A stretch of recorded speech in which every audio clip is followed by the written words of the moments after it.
technical difficulties. Not quite today, though, although the show is 1 hour earlier. I'll explain why that is in a minute. But good evening, everyone. Good afternoon, I suppose. Again, we are a little bit earlier today before your bedtimes. There's no passing out. We're too high off energy. The excitement after a terrific Eagles victory over the Los Angeles Rams. One that we didn't really see coming maybe to that magnitude. We assumed this might be a big challenge for the team, but they delivered. Saquon Barkley puts up a historic 300-yard scrimmage game, 255 rushing yards, multiple 70-yard touchdowns, and another example of him turning a good team into a great team and just being this one-man army that can do literally everything and by his sole willpower alone can will this team to success. So plenty to love about this Eagles win, as much as I'm sure we're going to nitpick a few things, whether it's a decision-making and these dodgy quarterback draws, whether it's a couple of other things that are bound to come up. I think the overwhelming response is that this Eagles team now is 9-2. The Commanders had a monumental slip-up against a completely depleted Dallas Cowboys team. And as a result, although it doesn't feel like a big gap, it's substantial because now there is a real gap in terms of talent and I think mentality between the Eagles and the Commanders. As much as Washington are an incredibly talented team, like I said before they played, they feel like the Detroit Lions of a couple of years ago or the Eagles in 2021, where they were just getting their wheels, just getting their bearings and beginning to kick on. It's going to be a while until we see them really put it all together because they haven't faced any adversity. Then they wobble against the Steelers. Then they lose to the Eagles. Then what happens against Dallas happens against Dallas. And all of a sudden, the more composed, the more experienced, the more well-prepared team is in firm control of the NFC East. And that counts for an awful lot, especially considering the circumstances team now finds itself in with the edge position. So we're going to get to the edge spot very soon. Obviously, Bryce Huff is out for multiple weeks. Brandon Graham heartbreakingly tore his triceps last night. We're going to talk about that in a minute as well. And just look at some potential options, both in-house, out-of-house, people off the roadside, which is probably how he's all that he's got left to work with at this stage, given how limited resources are. It's a pool of free agents, it's practice squad guys, maybe practice squad guys from other teams, and that's it. The trade deadline has been and gone. There's no room for picking up a fellow guy that you might have had an affinity with and trading a 6th round pick for him. There are no Jannard Averys in this scenario to come in and stifle the gap. There are no I forgot his name now, Michael something. He was here a while back, former Seahawk. Names escape me again. Bit knackered. It was a long night last night. As you know, primetime games kill me. Michael Bennett. There you go. But yeah, so we're going to look at all those options. And before we get to them, we'll quickly say hello to everyone in our chat this evening. If you are watching this on Twitter, make sure you come over to our YouTube channel, say hello, so you can get involved in the conversation. Old Snap early stream. First thing is heal up Brandon Graham.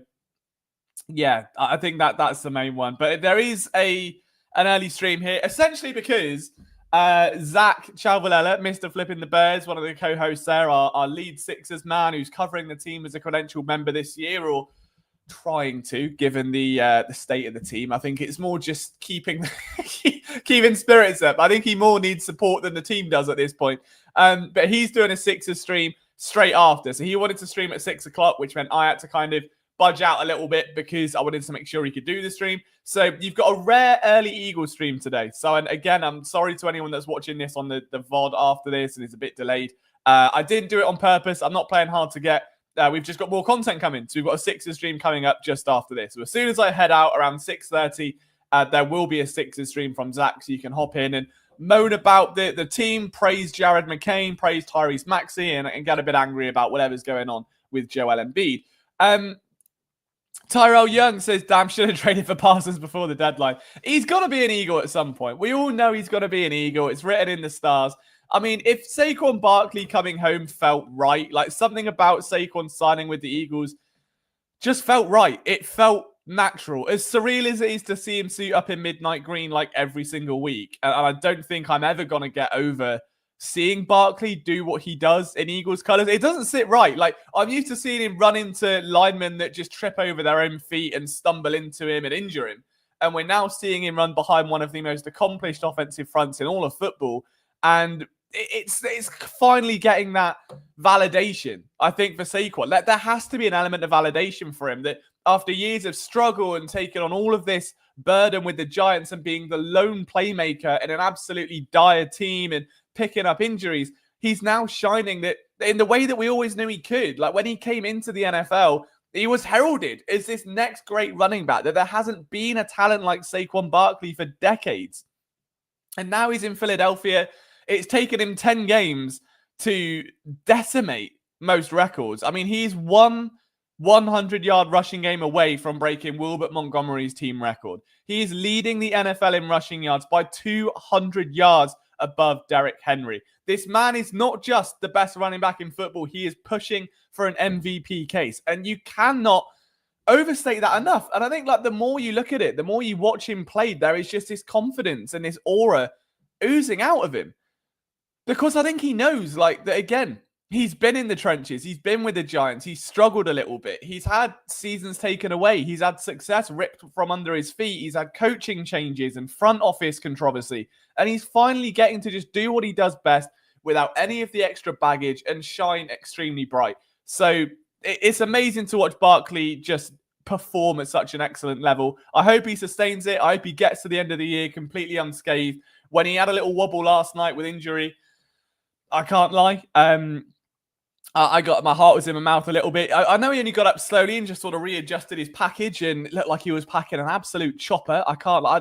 Look, game's game, Saquon. All right, I'd probably Saquon get hit in the knee and it would probably impact his groin. I think it is the level he was packing there. So I understand why he got up a bit slow. But I've also look at that. We've been shut off now. YouTube do not like talk about Saquon Barkley's chopper. Fuming. However, Saquon Barkley's chopper aside, and the way he's spinning through defenses like a chopper, we'll get to a few more comments. Martian's in says no Sixers talk just yet. And barring injuries from Josh, says an occasional dodgy play calling, this team is winning the whole effing thing. I almost said it there. It's too early now. An hour later, I'll be in, but I've got to behave somewhat. So let's talk the heartbreaking stuff. We can get to the positive stuff at the end. Brandon Graham. He tore his triceps in a gutting game. Like, of all the times to tear your triceps as well. Like, to me, this is just, like, gut-wrenching for so many reasons. And, like, sometimes a franchise legend goes down. Like, Fletcher Cox would go down. Lane Johnson, Jason Peters. Jason Kelsey seemingly never did because he was made of steel. But the amount of, like, Malcolm Jenkins, like, guys that were key players on that team and have been for years, would suffer an injury, and you'd be like, damn, that sucks, man. They're so good. We're going to lose their leadership. They're so important to this team. But with BG, it's different because of the season he was having. Like, the guy's 36 years old and ended last night coming into, he had like 2 sacks, 2 tackles for a loss, 2 quarterback hits, a pass defense, 6 total pressures. You don't get 36-year-olds that do that. And this is someone that, after the last Super Bowl, after 2022, was debating retirement, was sat there ready to hang them up, came into the corridor, shaking the media members' hands because he thought he was done. He comes back 1 year later, borderline wins Comeback Player of the Year. Like, I think we can all agree he should have won that. He was like Comeback Player of the Year in all of our hearts. And then 1 year later again, age 36, returns for one more rodeo and has been arguably the team's most productive edge rusher. Like, not Bryce Huff, not Nolan Smith, not Josh Sweat. He has been performing at a level that is, like, lifting this defense up. In the games that it struggled, in those early few weeks, he was one of the lone contributors consistently getting pressure off the edge. And to be 36 years old with no insurance policies behind you, because Bryce Huff gasses out after 27 seconds. Nolan Smith wasn't quite there yet.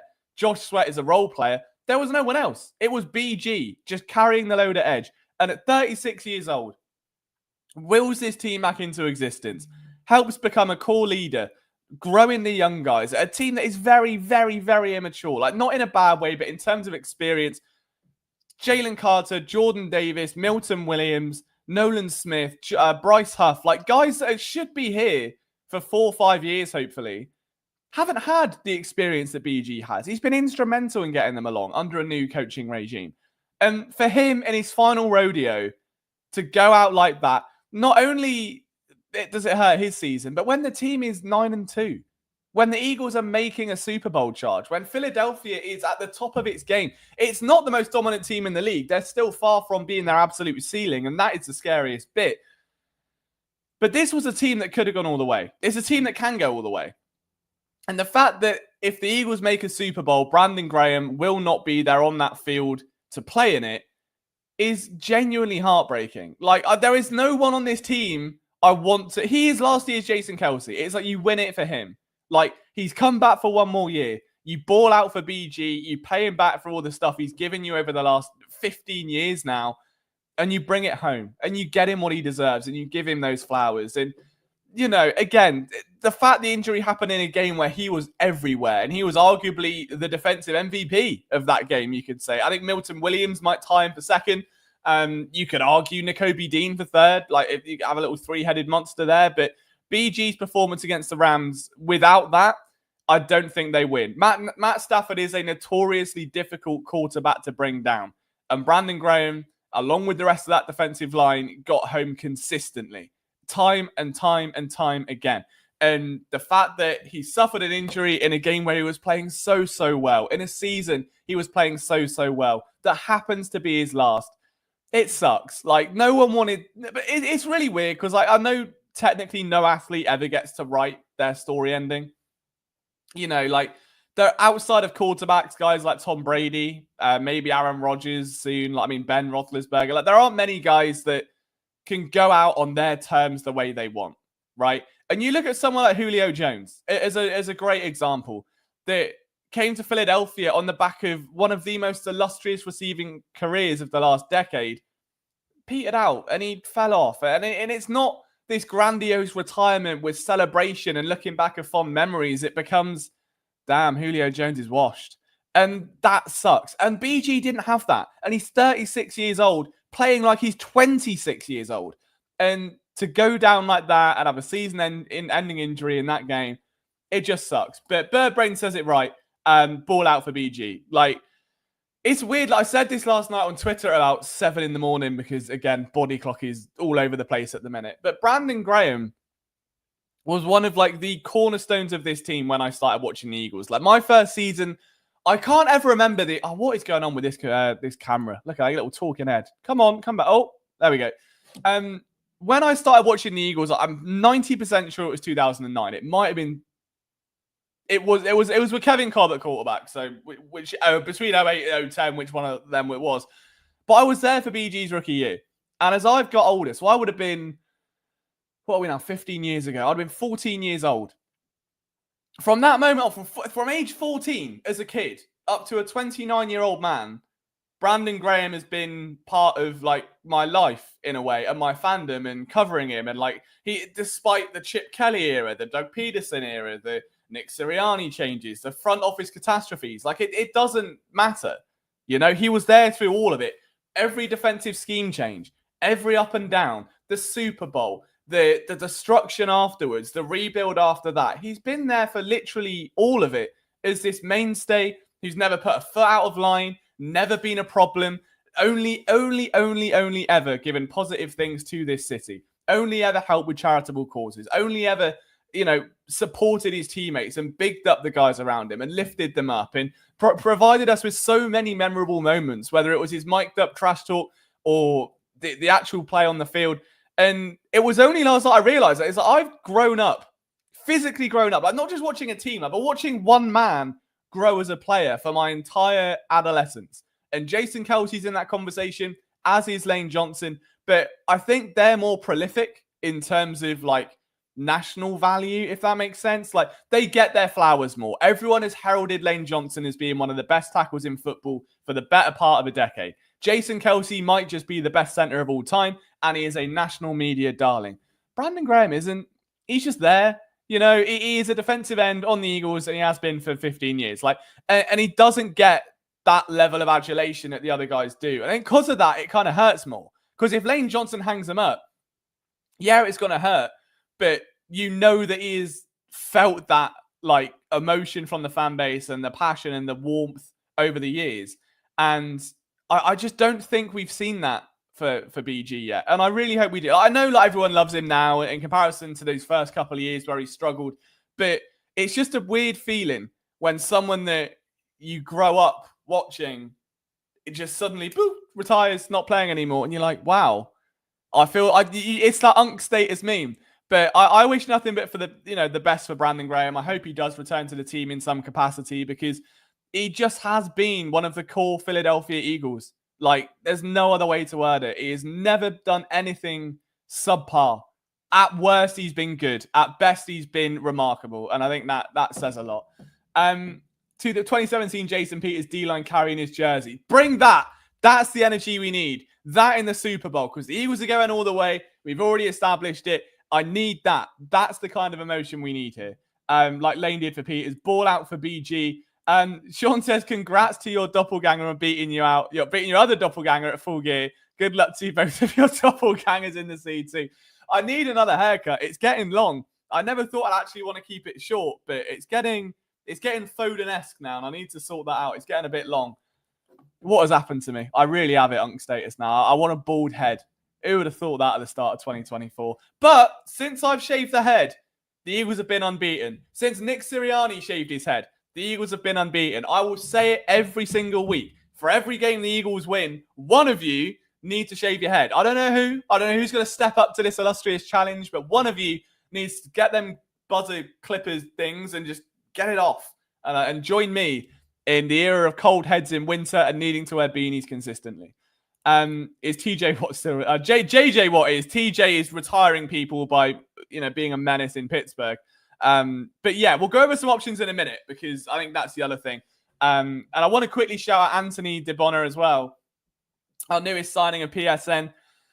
Someone who it's been one of those things, I think I mentioned it before when we brought him onto PSN, but he's been a writer that I have genuinely held in a very high regard for a long, long time. Like, he has been consistently putting out great content, not just for newspapers, but on social media, for previous websites. And we were always waiting for a day where maybe we could poach him, maybe he'd want to work for PSN. And that time arrived, and he's come in and just hit the ground absolutely running and, become a key member of our team. And he did an article today on 13 edge rushers the Eagles could target. So I figured what I would do is share that article on screen and go over the names because he's done a really, really good job. Like, I think it was Jarrell tweeted me last night saying, when you do a stream tomorrow, can you go over some edge rusher names and some targets and stuff?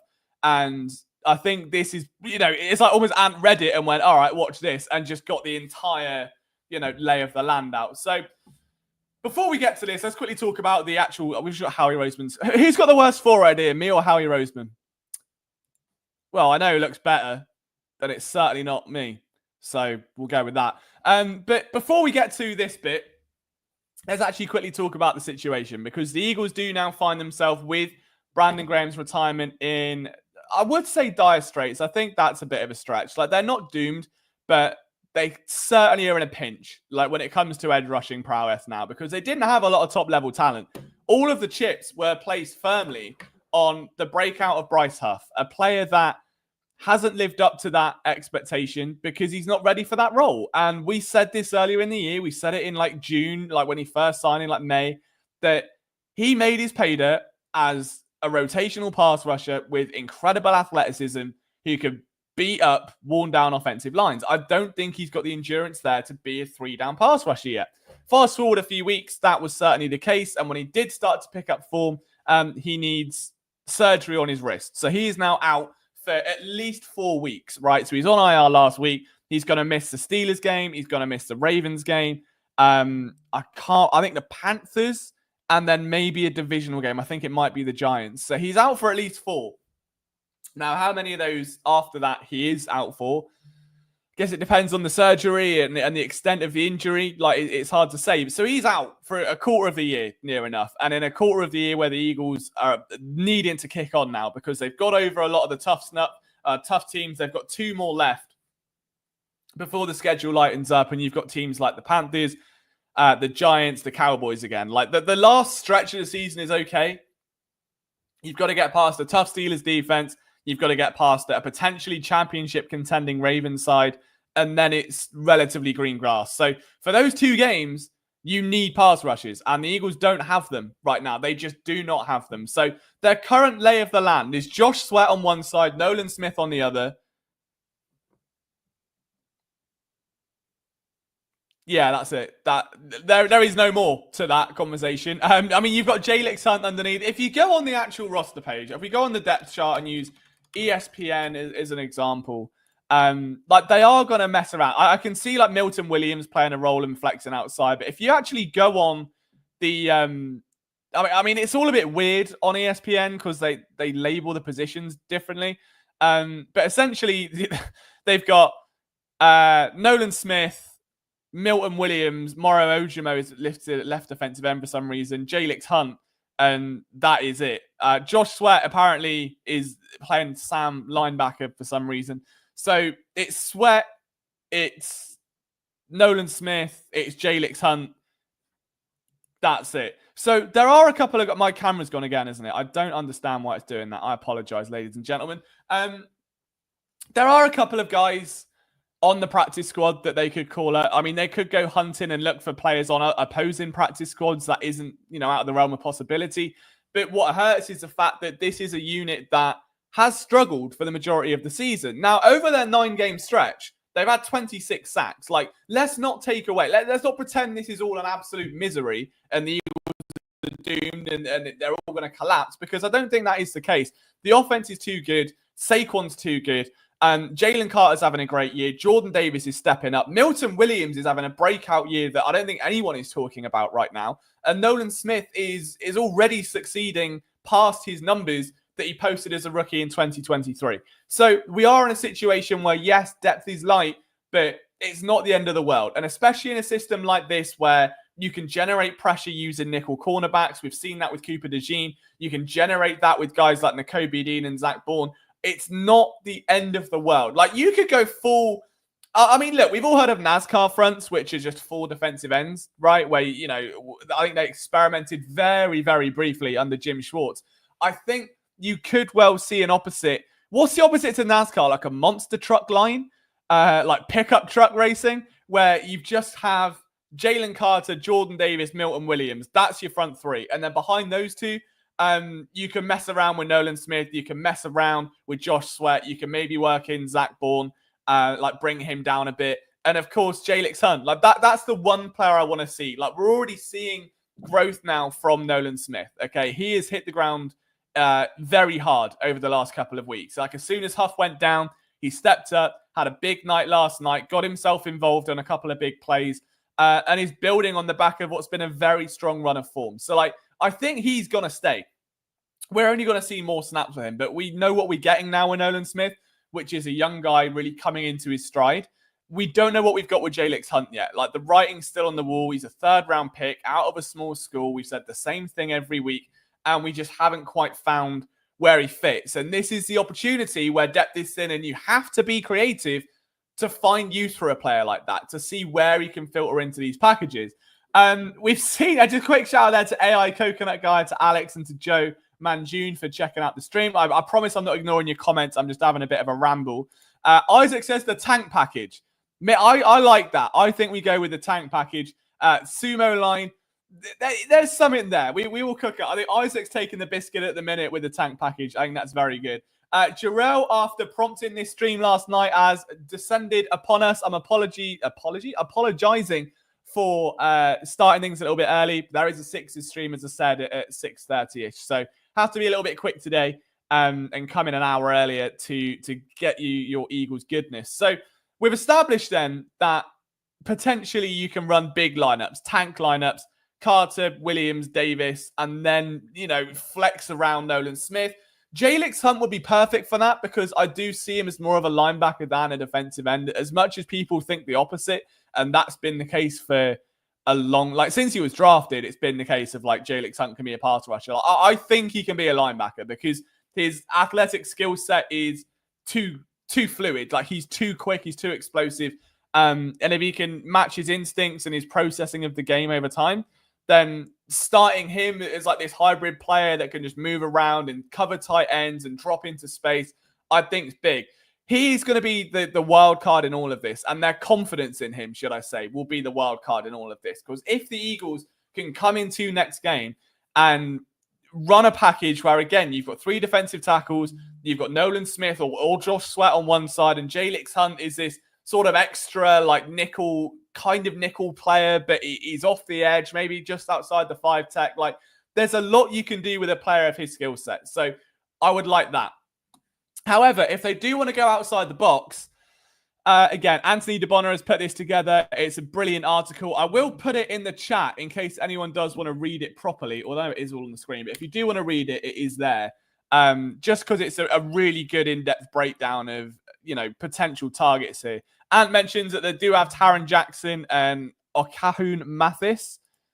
I'll level with you. I've not heard of Okahun Mathis. I'm going to take a look at it. He's 6'5", 260 pounds. Okay.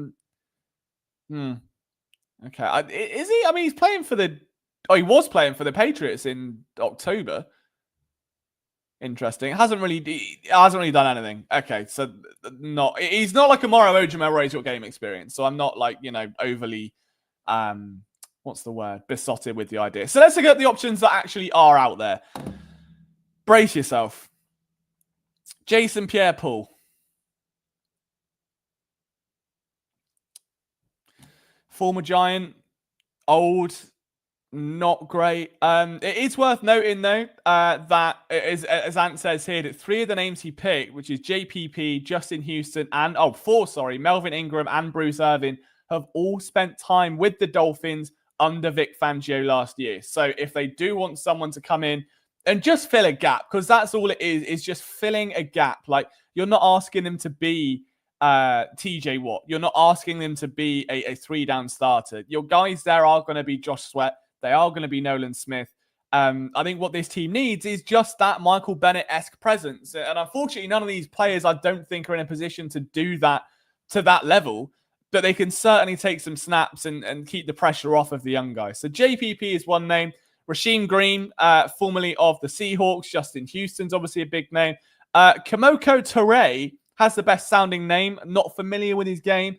I would, if it's me choosing, and I'm sat there with Howie Roseman and I'm trying to work out which players to get, I would be looking at one of these 3 players, either Melvin Ingram, Shaq Lawson, or Frank Clark. Now, Shaq Lawson, I think would just fit the scheme better, I think, in terms of what he brings to the table. Ingram, had it not been for just a few dodgy years, would still be that, comfortably in a team in this league. But I think his fall just nosedive. Like, he was up here 1 minute, dive the next. I don't think there's enough room for a reclamation project or someone to just be on the field. Like, they need something. Frank Clark is, realistically, if you're going to look at it, what did Ant write about Frank Clark? Overlapped with the defensive line coach in Seattle for 3 years, recorded 5 sacks with the Chiefs in 2022, split time with the Seahawks and Broncos, but didn't really do anything, and he's currently a free agent. So Frank Clark, I think, probably the most notable of the free agents available. Let's go on Melvin Ingram's PFR a minute. Let's just have a look at this, because he has been in the league for so long. And even last year, he played 3 games for the Dolphins last year, 17 year before that, 2 quarterback hits, 6 tackles, 1.5 sacks, nothing fumble related. But the year before, 2022, this would have been, you can see there, 2 fumble recoveries, 6 sacks, and this is in 3 starts. He was a rotational guy then. 22 tackles, 10 quarterback hits. I think you are going to get upside with him if he's healthy. Like that, if you can keep him in a rotational role, I think that might be the play. As we go back, I've closed the window. My bad. Clark ain't done anything in 2 years. True. I mean, let's go through all of them. I saw Birdbrain there say Justin Houston intrigues him. So let's take a look at this. So Justin Houston. Again, I mean, last year played for the Panthers, 0.5 sacks in 7 games, 3 QB hits. He moved around there. Obviously, spent a little bit of time with Miami as well. Far removed from the 9.5 sack greatness that we saw for Baltimore. And I think, when you look at the way he was playing, he was look at that season. At 2014, Justin Houston was a menace, wasn't he? That's a player the streets will never forget. But in terms of age, I think the thing to worry about here is that 35, it's the same age as BG. All of these guys are going to be around the same sort of thing. So there isn't a lot of tangible upside with them. Bruce Irvin, for instance, if I've got to stop closing the window. Bruce Irvin is here. All right, let's take a look at Brucey Bruce. 37, hasn't done a lot. I mean, that's been flat since 2020. So I can't see that happening. For me, like, I think it has to be Melvin Ingram or maybe Shaq Lawson. I don't think we've looked at Shaq Lawson's yet. Although I have closed the pissing window again. There we go. We're back. Right. Shaq Lawson. Let's try again. He's been the same for a while. You know, like, he's never been a big sack guy. So there's that. But he is only 30. So, like, well, I don't know why he's called Sack Daddy when he's had fuck all in sacks, mate. He's had 26 sacks over 9 years. Justin Houston had that in 1 year in 2014. Sack Daddy. It reminds me, what was that bozo cornerback who called him? Nickel Roby-Coleman called himself Slot God before dropping the most diabolical stinker of a season known to man in Philadelphia. That's what I get. I take it back. He's coming nowhere near this team. I don't care if he's 23 and was a first-round pick. It's not happening for that pure reason. But there are more players here. I'll just keep closing the bloody tab. So before we get to the next batch, let's have a look at what you guys are saying here. Nice to see you, Josh. I was off topic. Okay, so I'm listening and watching regarding the Eagles' defensive line. What we see? I've missed some things, I think. The way Liam says naught sends a tingle up my spine. I don't know who we should sign. Neither do I. I'm scratching my head. I would say hair, but that's gone. So I'm scratching my head.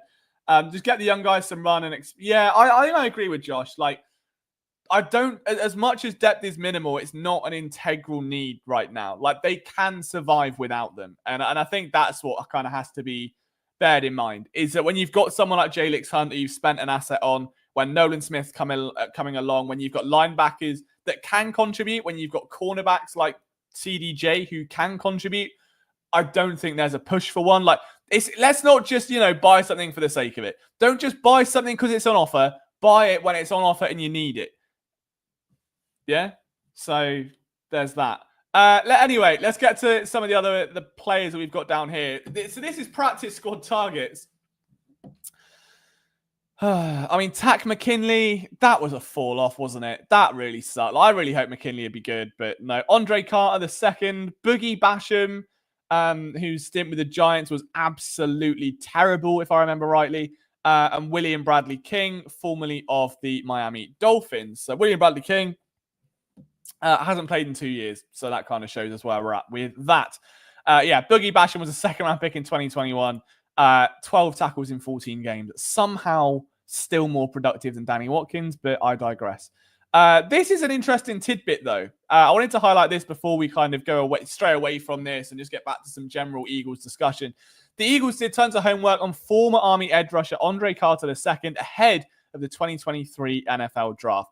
While Carter received buzz that had many believing he'd be selected on day 2, he'd eventually fall undrafted and sign with the Minnesota Vikings. Now, Roseman could poach Carter and his promising 6'6", 256 frame away from Minnesota's practice squad. This is why we got Ant with PSN. That right there is sensational ball knowledge, and I'm very happy that we're able to publish content like that. That is the model Eagles content that, I think everyone in Philly should be trying to put out. Like, that there is tremendous. So, I think that's a good shout. Now, whether the player turns out to be any good is that's neither here nor there. The main thing is the analysis that got us there. These are Ryan Kerrigan-esque options. Oh, dear. That was another one I really hope would go well. I really wanted Ryan Kerrigan to pan out, and it just didn't happen. I was so excited for that move. I remember I was in town when they signed him, and I got the notification on my phone, and I was just flying. I was over the moon. That went well. And did that at 1 a.m. He's putting me to shame. I stream, what was it now? I stream at 10:35, and I struggle to string coherent sentences together. So he's flying above me, and we're very lucky to have him. Frank Clark might have a bone to pick with KC.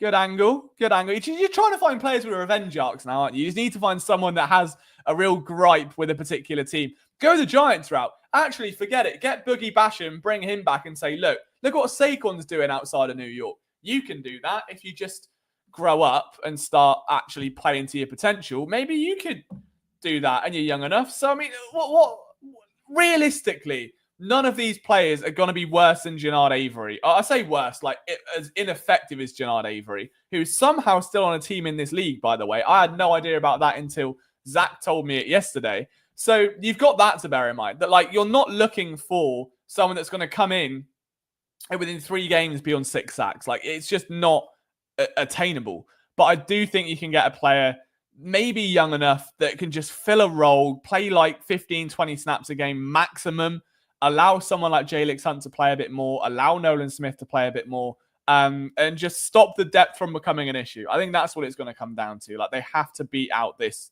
depth issue because it's already like you're losing 2 key players. One of them's a leader. Like the oldest player on this team now is Josh Sweat, who also, by the way, like I completely forgot about this. Josh Sweat got banged up in that game as well. So Josh Sweat had a minor injury. So there's some hypothetical universe out there where there is no Josh Sweat, there's no Brandon Graham, and there's no Bryce Huff. And then they're absolutely stuffed. So they've got to find something. And even, again, if it is a reclamation project, if it is a veteran that hasn't played football in 6 years, they just have to come in. Like, as much as Josh says there, Josh Sweat did come back, the hypothetical universe, he didn't. And if that is something that lingers like the Cranberries song, then you've got to be prepared for this sort of thing. Nothing beats Namdi Asamoah, probably spelled. That's a good effort. I'll give you. I don't think I could spell. You spelled Namdi right. I don't even know how you spell Asamoah, to be honest. So I'll just give it to you. Probably spelled wrong. My God, I was never more disappointed in an off-season pickup. Byron Maxwell was up there. But I never liked the Byron Maxwell move anyway. Like, that was another one. I was like, what are they? No. Like, I can't remember. There was another corner that I really, really wanted that year, and I can't remember who it was. And I was genuinely livid that they chose Byron Maxwell, and it just went so bad. Cowboys legend Oldon Smith. What about Yannick Ngakoue? I'm pretty sure he got poached, didn't he? Is he still knocking about? I could have thought he got... Yeah, he's with the Patriots. Yeah, I think. Yeah, he's with the Patriots, so we missed that. Little too late. Can I sell you on the dream? Says Jarrell. Right, I'm listening. Of moving Carter to defensive end and signing Sue again. Donkey Kong Sue. I would never not say Donkey Kong Sue just because of that Cam Newton clip. Like, that Cam Newton clip with Donkey Kong Sue lives. It's one of the most, like, culturally iconic NFL moments in my head, and I don't know why. Like, just what the random little 3-second clips that just stand out. Like, I know Jameis Winston's got it a lot of the minute with all of his clips going kind of re-viral now that he's starting and winning games in Cleveland. But that one was one for me. Never know why. Just stuck with me ever since. Maybe Vinny Curry can unretire. I wouldn't mind it. I mean, potentially. I don't know how much gas he's got left in the tank at this point. I think that he... what's the word? In a polite way. There was a ceiling. He reached it in the Super Bowl and then just slowly faded. Like, he was never the same after the big break. I think maybe actually I'll take it back. Maybe his big breakout was 2018. There was 1 year he broke out when he got another new deal, and then it dissipated a bit. But I like Vinny Curry. He was solid. I think I've said this story quite a lot, but I will say it now because I know we've got a little bit of time left, and we're just talking defensive end options. So back in the day, this was 2015. 2015, and Vinny Curry had a good year, and like his contract was up and he was set to hit free agency, and there was a lot of hypothesis about where he was going to go and this sort of thing. And I had someone that knew him like very well reach out to me because we spoke occasionally, and they were like, look, this was it was just before the legal tampering period, so it was like, you'll see where I'm going with it. But basically they were like, look, the Baltimore Ravens are interested in Vinny Curry. He wants to stay in Philadelphia. Do with that information what you will. And I was like, well, I can't say that because it's tampering, and then I would get in shit probably from someone. And it's like, well, I also don't want to stir anything up. But I will say an AFC team is interested. And then they're like, well, it's not just one. There's like X, Y, and Z. And there's like a couple other teams interested. And I was like, all right, I'll put a report out and just say, look, Curry wants to stay in Philly. He's got interest from AFC teams. 24 hours later, I swear to God, signs an extension with the Eagles. And I was like, have I just been played for leverage there? Like, I could, to this day, I was a young 19-year-old kid and had someone that knew Vinny Curry quite well, and like they're still tight to this day, I believe, reached out and was like, AFC teams want him. AFC teams want him. You should put something out on it. And in some universe, maybe the Eagles saw that and went, oh shit, we've got to sign him before tampering opens and a team gets hold of him. I don't know. This is all, hypothetical. I don't know the ins and outs. It could have just been a miraculous coincidence and I was right on a story and it naturally happened. But it's one of the weirdest things I think I've ever seen in my life. And it's like 19, 20 years old, seeing that unfold, just being like, hang on, but I just, very odd. So, there's a nice little Vinny Curry anecdote there. And I think I say it once a year. So if you've got that on your bingo card, you can absolutely tick that off. It was Strap, wasn't it? I wish it was Strap. I miss him with every passing day. But I have a new love now, and his name is Zach, and I am faithful. I can't do much about that, I'm afraid. Times change, people change. I've shaved my head because Zach Bourne has got a bald head, and I'm now in love. Isaac says, I think we bring in a guy, but Milton moves to the edge and Morrow and Thomas Booker. That's a really good shout. That's a really, really good shout. I think that what Milton does so well is, again, like play this weird hybrid role of being able to bend like a defensive end and being explosive like a defensive end, but still pack a lot of the lower firepower of a defensive tackle. So we've seen him already like flirt with the idea of lining up a bit wider. It wouldn't be an alien concept to him. And if they can move him out there, Thomas Booker's looked really good. He's been a really, really good, like underrated player on this team. I feel like he flew so far under the radar, came up, and every time he's made an impact in a game, like he's genuinely stood out. And it's been a kind of, all right, Booker's got some game sort of moment. So I would love that. I think that would be a really good idea, Isaac, is just to keep Booker in there, bring Moro Ojomo up. He's also been a player that is provided some punch in a pinch.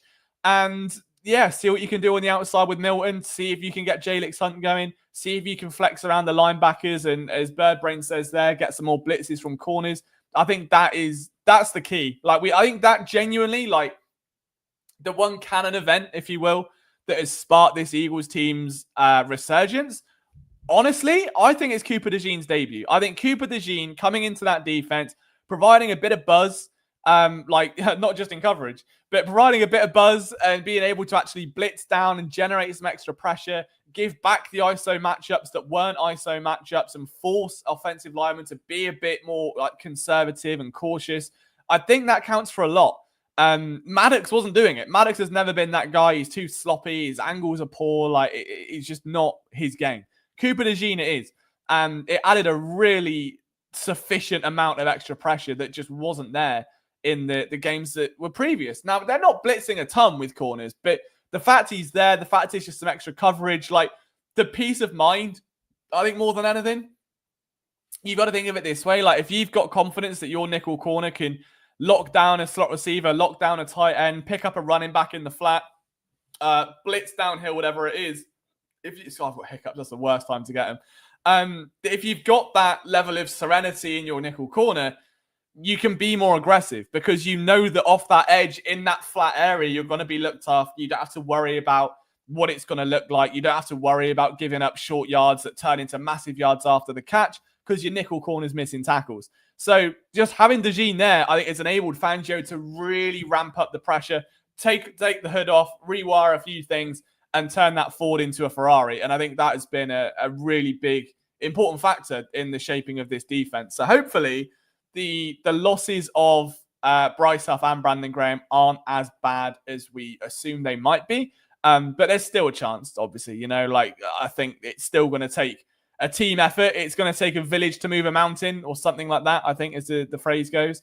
I don't think we want to screw with the defensive line in Baltimore. I don't want to screw there. Forgive me. I don't think we want to screw with the defensive line this week in Baltimore. No. Oh, I see it. He's just winding me up. He's just wording it to wind me up.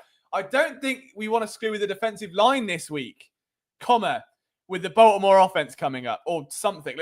You know what I mean? Anyway, he's right. I'm just going to bother analysing that. Yeah, K1, you're right. I've had enough of you now. You're winding me up.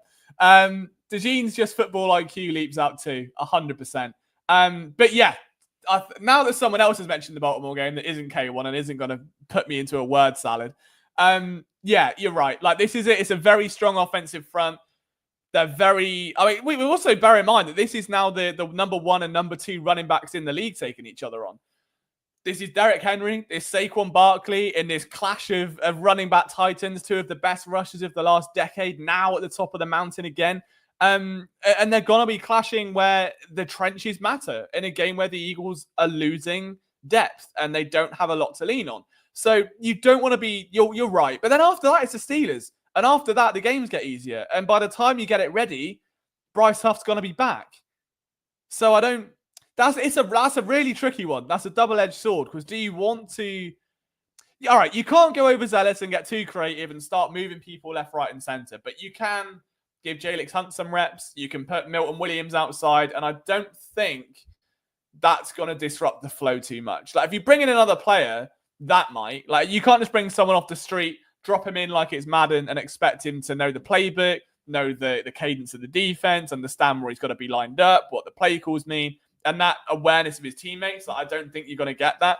But if you ask Milton Williams to line up in the 5 instead of the 3 tech, if you ask Jalix Hunt to maybe come down off the edge, if you ask Nolan Smith to drop back in coverage so Nakobe Dean can come down, that you can do with that. Like, you don't have to reinvent the wheel. They just have to tweak it a little bit so the bike can limp home. All right? You don't have to repump the tire. Grind that wheel down to its bare bones if you need to, but just get that bike home. You haven't got to take it all apart or call for roadside assistance. You've just got to get it home, and there you will be looked after. And I think that's probably the best way to go about it. But on that note, gents, I am going to have to end this stream a little bit early tonight again, just because we do have a 6's stream. And I can't remember if it's 6 or 6:30 that they're going live. And in case it's 6, I need to leave enough time for this stream to go up, get published before the new one starts. Otherwise, it gets a bit higgledy-piggledy. So apologies for that. But apologies for that as well, I guess. Suppose that was a bit of a... See, this is what you do. You get in my head. You get in my head and you wind me up. But no, I appreciate you all for hanging out on this Monday. The Eagles, obviously 9-2. We've been able to discuss defensive end options for the team, both in-house and out of house. And hopefully, by the next time we see each other, which will be Wednesday, I believe, depending on what happens with the video. See, we've got so much content now. I don't even know what's going on. I'm being thrown around like Prime Rey Mysterio over here. But I will see you at some point. Presumably Wednesday at 6. If not, it will be Friday at 6, back to our regular viewing scheduled slot. So apologies again for the earlier stream, but I hope many of you stick around in the next hour or so. Zach will be bringing the still processing. I said processing and not processing. Bring the still processing pod to PSN back on the YouTube channel. So make sure you guys stick around for that. Before we go, I do want to quickly give a response to Green Bean, because I feel bad. Like, the guy's just come in the stream and I can't end it. He's like, hey, I've got a question. Bye. I can't do that. I'm not a dick. I look, and he's called Green Bean. That's just a nice little... I can't. I think it's a strong possibility. Yeah, I think Isaac in our chat suggested it about like 10 minutes ago, and it wasn't something that I'd really thought of before that. So, yeah, I think like the way he's able to play both spots, like we know that, again, he flexes outside a little bit. He lines up a little bit wider than most defensive tackles because he's got that extra speed and explosiveness. Again, you don't want to bring in someone that isn't going to pick up the defense in time to make an impact. And if you go after a Jason Pierre-Paul, if you go after a Rasheem Green, there's no guarantee they're going to be able to deliver that.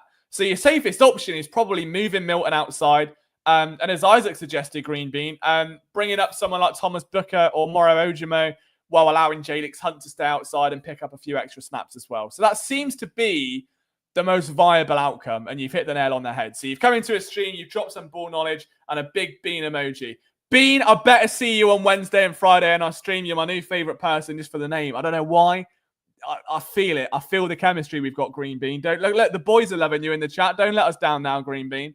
Gents, it's been a pleasure. On your way out of the theatre, as always, if you could leave a like on the video, it would mean a massive amount. It's the best way to help the channel grow.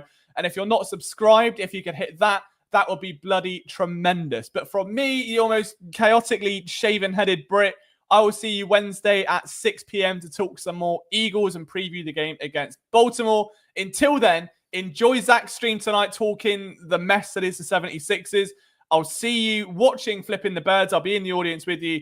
for Tuesday night as well. So be sure to stay tuned for that. From myself, Liam Jenkins, take care, enjoy the rest of your Victory Monday, and go Birds.